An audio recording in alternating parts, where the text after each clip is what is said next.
And Bandaranaike was then the next. And in that sense, from the pure perspective of how he could come to power, how he could establish the SLFP as a governing power, that was the only thing that was going. So he did that expediently, right? The good thing about it was in 1956, remember, I mean, it is terrible for all sorts of reasons because of this sort of, it's the triumph of Sinhala Buddhist nationalism that began the process of the unraveling of Sri Lanka's ethnic unity. Of course, and that has been rightly criticized, particularly by liberal historians and so on. Yet at the same time, the first ever change of government, only 10 years after, less than 10 years after independence, by peaceful electoral means, not until 1977 in India did that happen anywhere in the former British Empire. Right? Always coups and all these kinds of things. So we were displaying a massive democratic maturity as early as 1956. That's that's the other interpretation of 1956 we think about. And we established the largely two-party competitive system that is still actually there, right? Even in this sort of current state of the dissolution of political parties, we see that's the dynamic of our political system. Very important, and something that has to be said.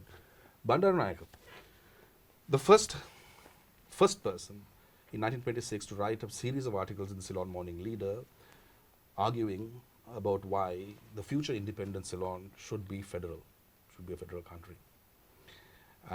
When he went and spoke about his articles in Jaffna, he was hooted out in Jaffna. The Jaffna Tamils did not want federalism in the 1920s. An early federalist. Right. As Minister of Local Government in D.S. Naika's first cabinet, he commissioned the Choksi report, which built on the Donomal Commission recommendations on the provincial councils. He was a absolutely convinced, intellectually convinced devolutionist, if not a federalist. Right. And even in the after the single only thing and all of that, in the negotiations between the Federal Party and the SLFP, when he was Prime Minister with Chelvanayakam and others, which led to what is called the BC Pact, the Bandaranaike-Chelvanayakam Pact, which agreed essentially a system of devolution largely akin to what we eventually got under the 13th Amendment. Okay. Right? And when you read the accounts of Bandaranaike, in the more intellectual early Tamil nationalists like V. Navaratnam particularly, one is surprised at how positive they are about Bandaranaike. They understood, even though he was this terrible figurehead of the very virulent majority nationalism that was all out to get the Tamils, personally, he was the guy who understood the need for this the most. And it is very clear when he was negotiating the BC Pact, for example. Navaratnam is clear. I mean, if you talk to Dudley or DS or other sort of seemingly moderate UNP leaders, they just didn't get us. Right? But this guy did. So Bandaranaike is a very, very complicated, complex character. But on balance, does he deserve the villain of the piece judgment that history has given him? I think yes. Because there could have been other ways in which he could have pursued power that did not have the kind of devastating consequences that the year 1956 has had for this country. When was the Parliamentary Act which basically took away citizenship from the upcountry Tamils? That was D.S. Naika government. That was the early government, yes. So how, I mean, I'm led to believe that was a very important turning point as well in our ethnic relations. So how come that isn't looked upon as severely as the Single Only Act? I think it is looked upon as severely by certainly people with a liberal sort of inclination, right, looking at Sri Lankan affairs. The reason why I'm less critical of that, even though by today's standards one wouldn't endorse that. One wouldn't endorse that even by what was his thinking at the time? Because it seems seems this is simply a number of things. One was, remember that in 1948 when we received independence, what was the largest ethnic minority in this country? Not the Ceylon Tamils, not anybody else. It was the Indian Tamils in the plantations. Right. Okay. There had been this huge influx as indentured labor to service the plantation economy under the British, all of that. There was a severe issue. But for DS, there is no question DS was a man of his time, and what would now be, in polite circles at least, be considered slightly racist. Okay. Right? But from the standards of the time, he was no different from anybody else, but by the standards of the time, he was actually quite moderate. For example, as I mentioned, I mean, he did not want to have anything to do with the Pirivena monks and all of that, talking about Sinhala only and Bauddha Raja and all of that kind of stuff. He firmly... So Dudley gets it from him. Absolutely, firmly resisted. He knew that that was the pathway to conflict and to destruction, right? So he wanted to keep that firmly in the bottle. He wasn't playing with that. So in that sense, a moderate. But here, the problem, the issue, much more seriously for him was this. Remember,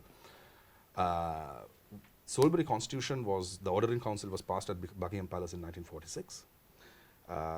The date for independence was set February 4th, 1948.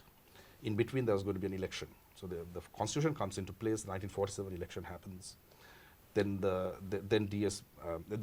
Ceylon cabinet has to be formed before independent power is transferred, which is the date of independence. In the 47 election, DS does not win an overall majority or even a simple majority. He has to cobble together. That's how G.G. Ponnambalam and others come into the cabinet. Who emerges as the largest opposition force? The leftists. Yes. With Dr. N. Pereira as the leader, the first leader of the opposition. Yeah. Remember, this is 1948, soon after the war. The Cold War is coming into full swing, right? The world is becoming divided into the two blocks of East and West, the Soviet bloc and the West. For DS and people like conservative people, pro-business, pro-free market, pro-maintaining largely the imperial economic settlement under which Sri Lanka, Ceylon by that point had built its prosperity, desirous of maintaining the massive sterling surplus that we had inherited as a result of being the largest producer of rubber in the second half of the war after the fall of Malaya. What terrifies them is, on the one hand, ethnic conflict, on the other hand, the radicalization of a large working class, right? And there was always this evidence, the Brace Girdle affair in the 1930s and so on, that the lefties were going into the plantations, radicalizing trade unions, all of that kind of stuff. Their worry was that a fifth column was forming, probably supported by Moscow and Peking, in the heart of this little brown shire of England, Right. in the highlands of this country. To him and to people like him in the United National Party, pro-business party, the major fear here was nothing to do with whether they were Tamils or whatever else. They would have done that to anybody else. The issue was to drastically cut down the left. Right? Their worry was the left peril, not so much it turned out to be the case that it looked like as if it was ethnic discrimination, but the real. And I'm led in this by the analysis. You must read him someday if you haven't already, Kusum, of my friend and collaborator, Dr. Harshan Kumar Singham, Edinburgh historian of Sri Lankan origin, who very much substantiates this theory. And unlike me, he's a real historian.